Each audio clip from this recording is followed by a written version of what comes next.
ભરૂચ રિક્ષા association દ્વારા જિલ્લા કલેક્ટરને આવેદનપત્ર પાઠવીને ભરૂચમાં આગામી 10 વર્ષ માટે રિક્ષાની પરમિટ બંધ કરવા તેમજ એપ આધારિત પરિવહન સેવા આપતી કંપનીઓ પર ભરૂચમાં રોક લગાવવા માટેની માંગ કરી છે।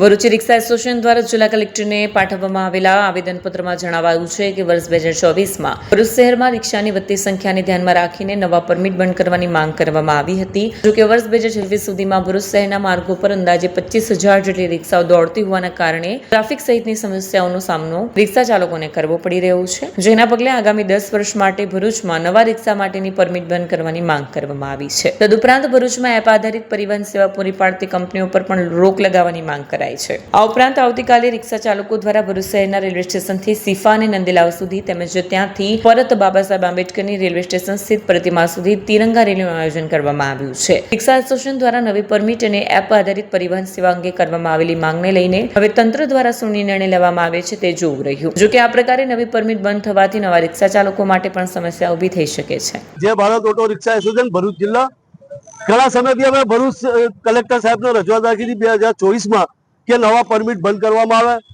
જ્યારે 20,000 રિક્ષાથી આજે 2026માં લગભગ 25,000 જેવી રિક્ષા થઈ ગઈ। ભરૂચના રોડ રસ્તા બહુ સાંકડા છે, એ સાંકડાના લીધે ટૂંક સમય માટે 10 વર્ષ સુધી નવા પરમિટ બંધ કરવામાં આવે, જેનાથી રિક્ષા ચાલકોને ફાયદો થાય અને ટ્રાફિકનો ઘમસાણ બી ઓછું થાય। અને બીજી વાત, ભરૂચ અને અંકલેશ્વરના અંદર આ રેપિડો, ઓલા, ઉબેર જેવી ગાડીઓ ચાલુ થઈ છે, જેનાથી રિક્ષા ચાલકોનું શોષણ થાય છે।